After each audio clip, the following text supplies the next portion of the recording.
إله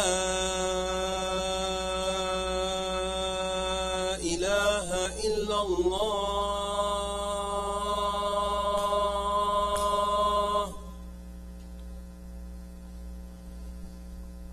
أشهد أن محمدا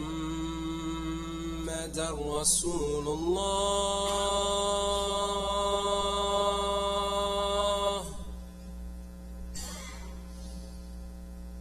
أشهد أن محمدا رسول الله.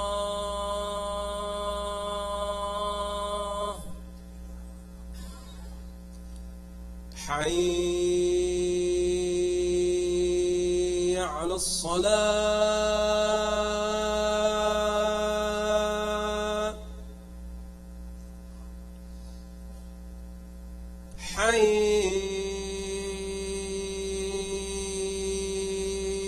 على الصلاة.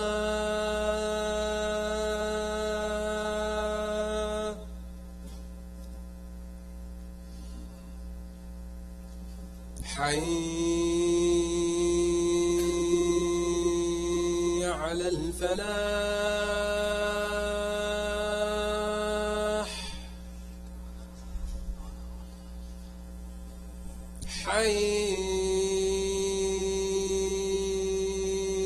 على الفلاح.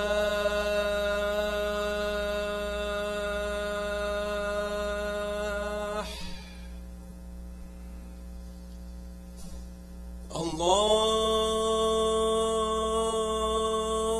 أكبر. الله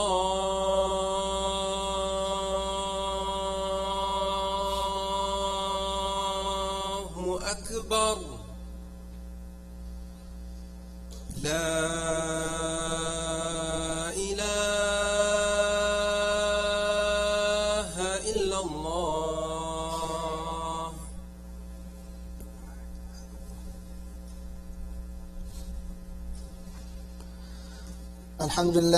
الحمد لله نحمده ونستعينه ونستغفره ونؤمن به ونتوكل عليه ونعوذ بالله من شرور أنفسنا ومن سيئات أعمالنا. من يهديه الله فلا مضل له ومن يضلله فلا هادي له، ونشهد أن لا إله إلا الله وحده لا شريك له، ونشهد أن محمدا عبده ورسوله رسله بشيرا ونذيرا بين يدي الساعة. من يطع الله ورسوله فقد رشد واهتدى، ومن يعصيهما فإنه قد غوى، وأنه لا يضر إلا نفسه ولا يضر الله شيئا. إن خير الحديث كتاب الله، وخير الهدي هدي محمد صلى الله عليه وسلم، وإن خير الأمور لوازمها، وشر الأمور محدثاتها، وكل محدثة بدعة، وكل بدعة ضلالة، وكل ضلالة في النار. أما بعد، فأعوذ بالله من الشيطان الرجيم. بسم الله الرحمن الرحيم. يا أيها الذين آمنوا ادخلوا في السلم كافة ولا تتبعوا خطوات الشيطان إنه لكم عدو مبين. أستغفر الله لي ولكم ولسائر المسلمين فاستغفروه إنه هو الغفور الرحيم. My dear brothers and sisters in Islam, Alhamdulillah, now we've completed the month of Ramadan and starting to get back into our regular schedules. Obviously, the question is always going to be that Ramadan came and left. What do we take from it? Right? Is there going to be a difference in our lifestyle? Is there going to be a connection that we have, a stronger connection that we have with Allah subhanahu wa ta'ala? Or is everything just going to go right back to the way it was before Ramadan? In Ramadan, we got a chance to spend more time in the masjid. We got a chance to learn more about our deen. Hopefully, we also learn about the magnitude that Prophet ﷺ had in our lives. That a deen that he conveyed, a message that he conveyed, has been ringing throughout the entire world for 1,400 years. Right? And alhamdulillah, we just completed another whole completion of the month of Ramadan, which was in essence due to the teaching of Prophet ﷺ. All of us believe firmly that every single thing that we do in our lives was ordained by Allah subhanahu wa ta'ala. And it was ordained in the best way. Allah subhanahu wa ta'ala, whatever He decrees is the best for us. Similarly, when it came to the life of Prophet sallallahu alaihi wasallam, every single occurrence and incident that happened in his life was for our benefit, to set a domino effect that would happen in the lives of the Sahaba radiallahu anhu, into the lives of the Tabi'een and Tabi'ut Tabi'een, and eventually leading to the deen to us, to all of us. If you were to look into the life of Prophet sallallahu alaihi wasallam and take the month that we are currently in, the month of Shawwal, and travel back in time and see what occurrences or what incidents happened in the month of Shawwal in the life of Prophet sallallahu alaihi wasallam, miraculously you will always find some sort of encouragement, some sort of advice that you can connect back to Prophet sallallahu alaihi wasallam and take that with you. If you go back 1400 years, exactly 1437 approximately, and see in the month of Shawwal, 2 years after the migration to Medina Munawwara, the Muslimun had now just won the Battle of Badr, and have gained some stability in their state in regards to their economically, according to their governmental status, according to their recognition. They are a formulated party now.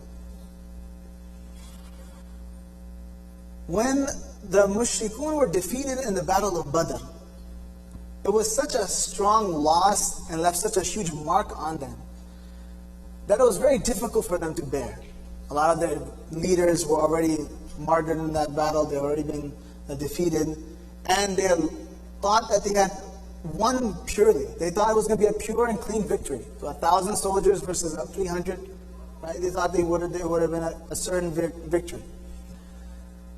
But subhanAllah, Allah subhanahu wa ta'ala decreed the other way around. Allah subhanahu wa ta'ala helped the Muslimun and defeated the Quraysh.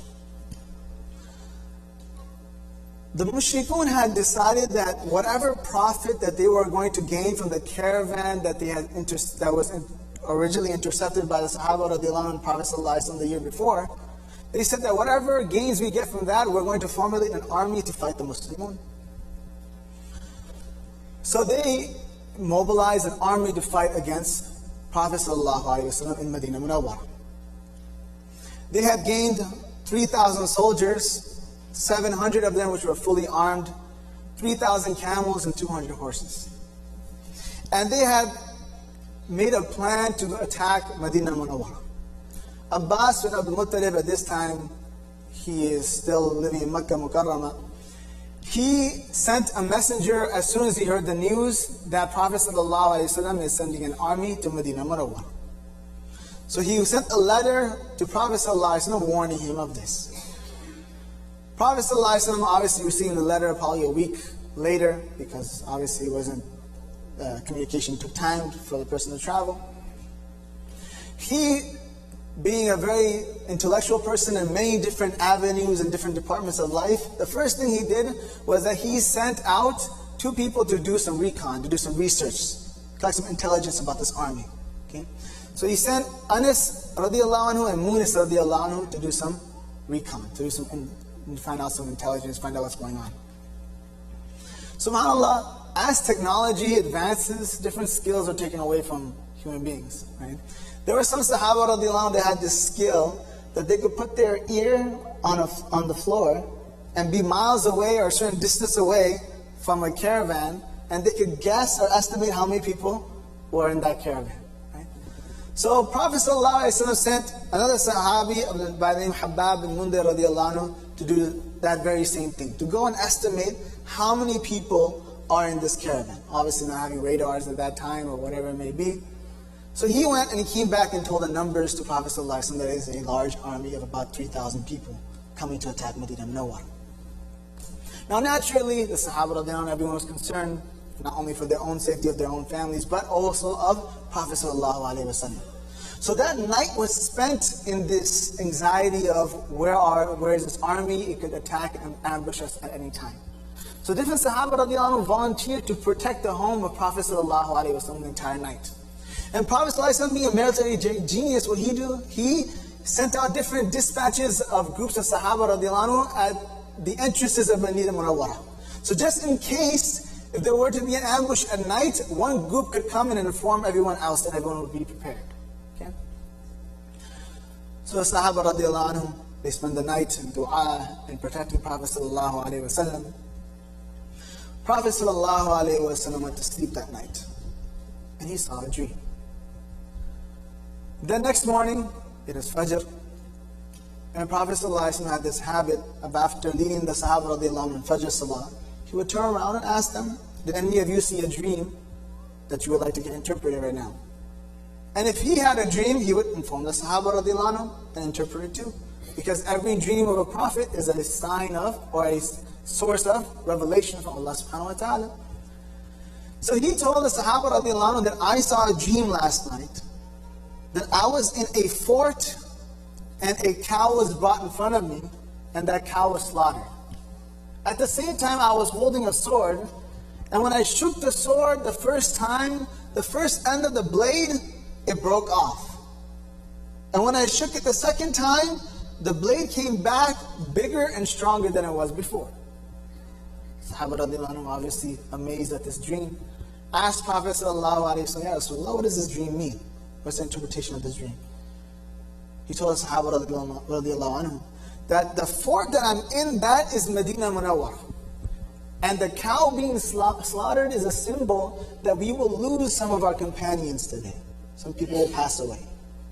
And the sword breaking is a sign that we will go through some sort of difficulty, but the sword coming back bigger and stronger is a sign that we will then gain victory and triumph in our expeditions coming later. So then he turned to the Sahaba radiallahu anhu and asked them, I want your consultation. Give me some advice. What should we do? This army is coming.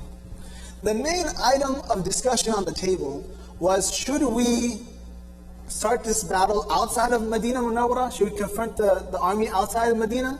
Or should we remain in Medina Munawwara to fight these mushrikun? The elder Sahaba radiallahu anhum, they had the opinion that we should stay inside Medina Munawwara. Since it's our own home turf and terrain, we have an upper hand and we can win this battle. Right? Amongst them, Abdullah bin Ubay bin Salul, who was a leader of the Munafiqun, he had the same opinion, that we should stay in Medina Munawwara and fight this battle. The younger Sahaba radiallahu anhum, especially those that didn't get a chance or opportunity to fight in the Battle of Badr, they were obviously more active, more rowdy, and they really wanted to start this battle outside of Medina Munawwara. They feared that if we stayed in Medina, then it shows a lack of bravery. It shows cowardice, that we're too scared to leave our own city, our own terrain, and fight them outside. So we should, that's why we're trying to stay inside. No. Ya Rasulullah, we should go outside of Medina Munawwara and fight the mushrikun. Also, another thing was that the people of Badr, the Sahaba that participated in Badr, have a much higher rank than a lot of other Sahaba that participate in other expeditions. Right? The Sahaba radiallahu anhu ranked in the sense of those who accepted Islam first, in the very, very beginning, and went through all the tortures of Prophet ﷺ. And then there's those that did the hijrah of Prophet ﷺ. And then it's those that participated in the Battle of Badr. So they have a very exclusive rank amongst the Sahaba radiallahu anhu.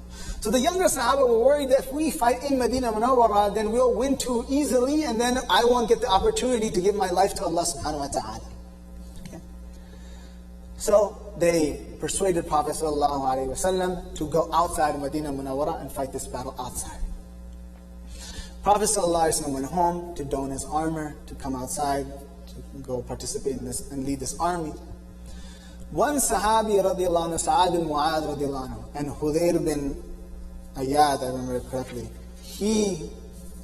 Usayd bin Hudayr radiallahu anhu, both of these Sahaba radiallahu anhu, they went to all the other Sahaba and they said that, you were so adamant on your opinion that you forced Prophet ﷺ to leave Medina.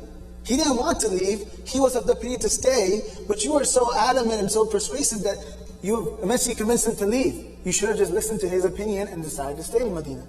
So they obviously felt regret that, we should go back to him and tell him that we should stay in Medina. So they all went to Prophet ﷺ, especially the younger Sahaba. They said, we want to apologize, we're sorry for convincing you to leave Medina. We will stay here and fight just like you originally wanted to. And Prophet ﷺ said, no, now I have worn this armor, and it is the symbol or the valor of a prophet that he does not take this off until Allah subhanahu wa ta'ala decided for him to take it off. Okay, so that was his bravery. So the Sahaba radiallahu anhu now exit Medina Munawwara to go fight the mushrikun at this battle. The Muslims were stationed in such a way that the non-Muslims were going to come and face them front end, face forward. Behind the Muslims there was a large mountain, and that mountain extended all the way to the right side of the Muslim army. This mountain on the right side is known as Mountain of Uhud. And there is a chance for people to climb and hike on one end of Uhud and walk around the Muslim army and descend from a lower end of a lower elevation around the Muslims in the rear flank. So what Prophet ﷺ did was that he stationed 50 archers behind the Muslims, so that in case if anyone decided to go around and attack from behind, they could not attack the Muslims. He gave clear instructions to these 50 archers. He said, and he made Abdullah bin Jubair radiallahu anhu the leader of these archers, and he said, listen, no matter what happens, you are not to leave your position. Regardless if we win, if we lose, you stay here. Okay? So the battle started, and the way that the Arabs used to fight at that time, or the way they used to have the battle, was that there would be a one-to-one combat in the beginning. It was called like a mubaraza, between one or two people, right? Just one-to-one. The benefit of this would be like a little icebreaker for the little battle, right? So you would have a single duel, and if your person won from your team, it would be a means of gaining momentum, right? And if your person lost, there was a means of angering and getting revenge, this thing inside of the person's heart, so that the battle can actually start full-fledged. SubhanAllah, there were 7 duels that took place before the actual battle started between the Muslims and the non-Muslims. And every single one of them, the Muslims won. Hamza radiallahu anhu went, Ali radiallahu anhu went, brave, strong Sahaba radiallahu anhu, just victory after victory after victory. So the Muslims have the upper hand, they have momentum right now. That we won Badr, and now we're winning this too. And then the full-on battle started. And in no time, the Muslims were getting a victory, and the non-Muslims were retreating. If 300 of them beat 1,000 of us, then definitely 700 only makes them way stronger. Right? So now naturally, the archers that were stationed there saw that the Muslims were winning, and they saw that the Muslims are now picking up the spoils of war. Whatever's being left behind for the non-Muslim army, they're picking it up, and they're gathering it together. Right? That meant money, that meant armor, that meant swords, that meant whatever. Right? So they figured that the battle is now over. So a lot of them wanted to leave their position. Abdullah bin Jubair, they're warning them, no, do not leave. Remember Prophet ﷺ's instructions, don't leave. And they're telling him that, yes, we understood his instructions, but that was only until the duration of the battle existed. Right? Now that the battle is over, we clearly won, there's no point of us staying here. Right? So 40 out of the 50 left their position, and only 10 remained. Okay. Khalid bin Walid, radiallahu anhu, at this time he was not a Muslim, but he was a genius, a military genius, a general. I really recommend reading The Conquest of Syria. It's a beautiful book. I don't endorse all the narrations because the historians have a slightly more lenient view when it comes to accepting narrations, but it's a good read. If you like novels, you'll enjoy that, inshallah. It's an amazing translation, and it's a very good read. And it's very beneficial to see how Khalid bin Walid, his mind, how it worked on the battlefield. It's a great sense of honor that we have a person like that in our history. Khalid bin Walid saw that 40 of the archers are left and that spot is vacant. So he took his whole vanguard of people and came around the Muslims and did a flank attack behind the mountain of Uhud. And now it's just utter chaos. All 10 archers are martyred in the path of Allah subhanahu wa ta'ala, Abdullah bin Jubair included. But now there are enemies that are attacking from behind and from the front. So it's just purely chaotic at this moment. Okay. There was one Sahabi by the name of Mus'ab bin Umair radiallahu anhu. And he physically had a resemblance to Prophet sallallahu alaihi wasallam. And he was a flag bearer for that day. In order to protect Prophet sallallahu alaihi wasallam's life, what he did was that he attracted the non-Muslims toward himself, as if he was impersonating Prophet ﷺ. So the non-Muslims misunderstood him to be Prophet ﷺ holding the flag. He gave his life for this deen that day. Because he gave his life, it was misunderstood that Prophet ﷺ had been slain. When in reality he had not been. There were about 13 Sahaba radiallahu anhum that made like this human shield protecting Prophet ﷺ in the Battle of Uhud. But the rumor, the fake news, is spread all over in the entire battlefield that Prophet ﷺ is no longer with us. You have to remember, Prophet ﷺ has been the center source of spirituality, of education, of this pedestal in the lives of the Sahaba radiallahu anhum. Losing him was something unimaginable. For a lot of them, they thought that he's going to be here until we pass away. We'll pass away first. Allah subhanahu wa ta'ala will keep him here. Right? There's a strong connection with him. At that moment, the ayah was revealed. وَمَا مُحَمَّدٌ إِلَّا رَسُولٌ قَدْ خَلَتْ مِنْ قَبْلِهِ الرُّسُلُ. That Prophet ﷺ is only a messenger. He's a human being. Other messengers were sent before him as well. If he were to pass away or he were to be martyred, would you turn your backs on this deen?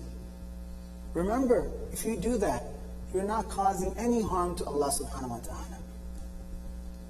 Similarly, my brothers and sisters, Ramadan, without a doubt, it was a beautiful month.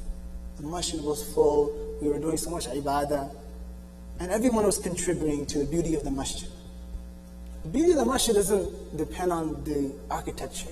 It depends on the community, how vibrant of a community they are, how active they are. Otherwise, you can have a beautiful structure, but no people. There's no livelihood in the masjid. Right? So Ramadan was a month as well. It was going to end, and it did end. But remember, those who worship Allah only in Ramadan, remember Allah is existent all around, all year round, regardless of Ramadan or not. Right? Just like the Sahaba radiallahu anhum were taught, that Allah is always going to be there, despite Prophet ﷺ staying with you or not. Right? I'll end off on this last note, where our teacher, when we used to do i'tikaf with him in Canada, the masjid used to be vibrant. Many people used to travel far and wide to do i'tikaf with our teachers. And we would notice on the 28th, 29th fast, he would be very sad. We would ask him, is everything okay? Is something bothering you? You take care of it? Are you feeling okay? And he would always tell us the same thing.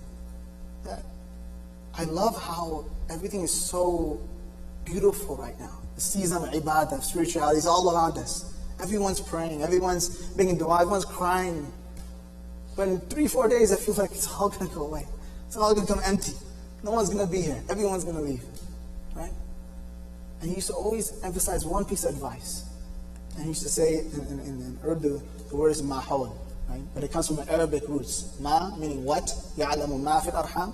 Hawl, Allahumma hawalina wa la alayna. Around us. Environment. Mahawal, your environment. What's around you. He said that if we can just, the beauty of this whole thing in Ramadan was because the environment that we created together. Right? Every single person was doing something. Regardless of your fasting, or whether it was helping out the masjid, or whether it was just your attendance, your presence was a beauty to this masjid. Right? If we can just keep a fraction of that beauty throughout the year, then we can keep having these feelings over and over again. Right? So that's what should be the last take that we should take. Right now Ramadan is over, but that doesn't mean that this beauty has to stop. The beauty lies with every single one of us in this room, in this masjid, that we can continue the beauty of Ramadan throughout the year. May Allah subhanahu wa ta'ala really allow us to have that connection with Him. May Allah subhanahu wa ta'ala strengthen that connection with Him, that we can have this connection throughout the whole year. And may Allah subhanahu wa ta'ala gather us in Jannah just like we got here today. Ameen ya Rabbil Alameen wa akhir da'wana and alhamdulillah.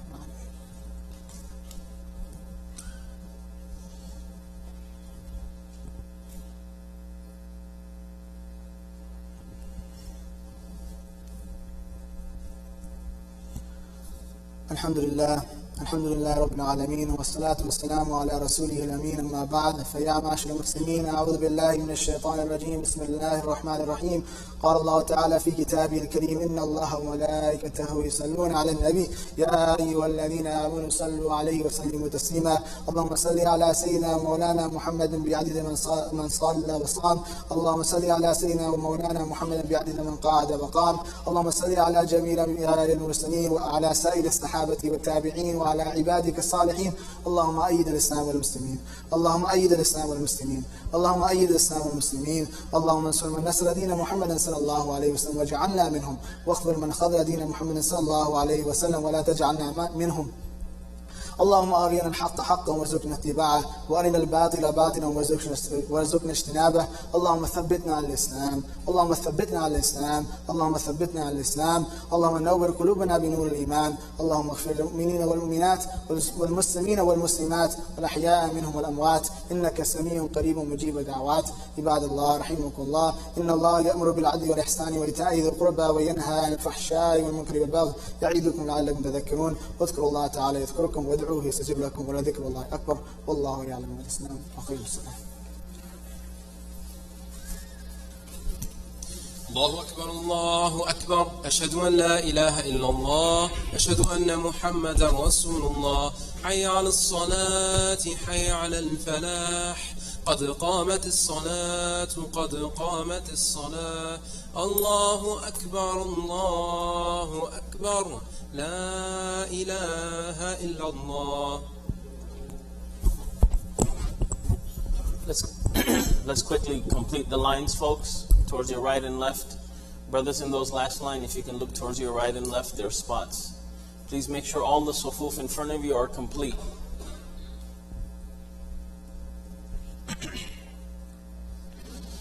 Allahu Akbar.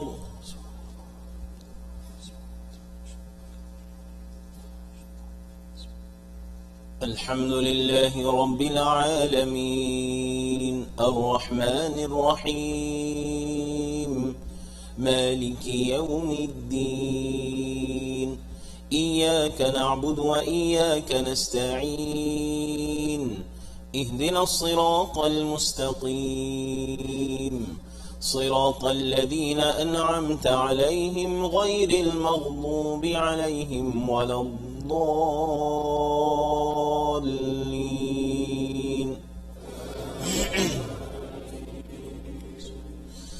أفلا ينظرون إلى الإبل كيف خلقت وإلى السماء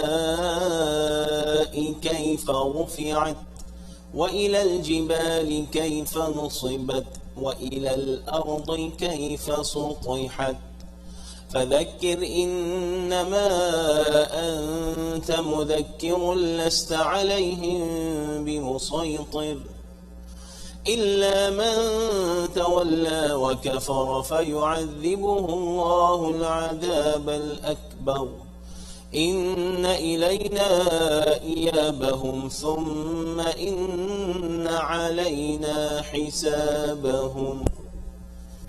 الله أكبر.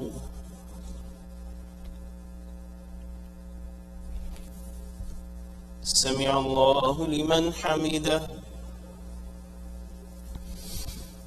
الله أكبر.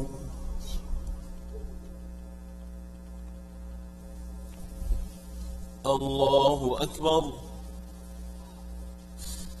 الله أكبر.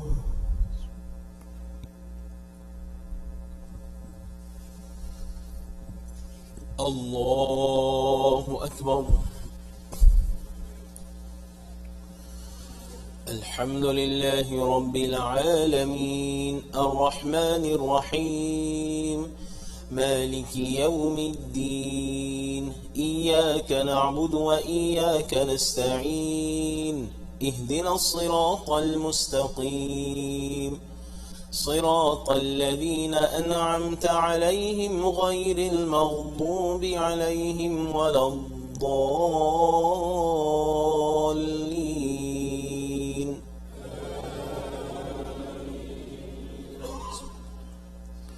إذا زلزلت الأرض زلزالها وأخرجت الأرض أثقالها وقال الإنسان ما لها يومئذ تحدث أخبارها بأن ربك أوحى لها يومئذ يصدر الناس أشتاتا ليروا أعمالهم فمن يعمل مثقال ذرة خيرا يره ومن يعمل مثقال ذرة شرا يره. الله أكبر.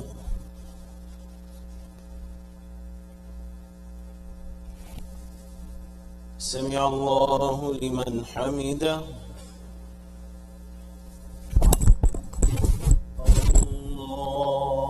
الله أكبر.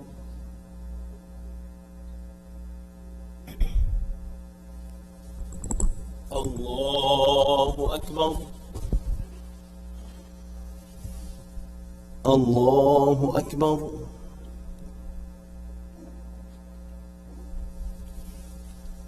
الله أكبر.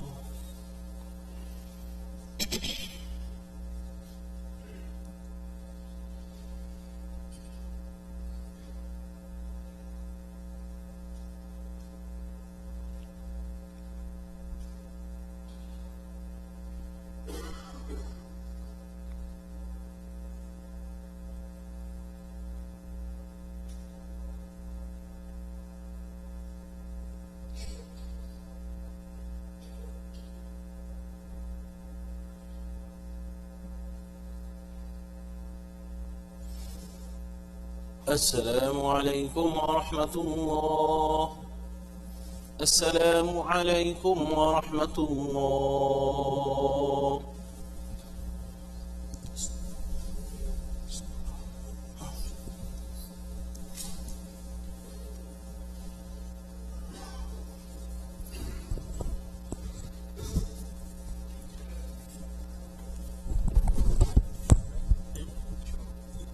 Assalamu alaikum. Belated Eid Mubarak to all of you from the Shura. Just a couple of announcements, please. Tomorrow we have a comedy night planned at the Allen Library. So it's meant to just be a celebration for the community. If you have not purchased your tickets, please make an effort to purchase them. They can be purchased on our Facebook page. The second announcement relates to our full-time Hifz program. The registration for that is now open and will remain open until the 3 slots that we have available are fulfilled. If you would like details, please talk to Sheikh Omer. And again, if you have not purchased your comedy night tickets, please do so before we sell out. Assalamu alaikum.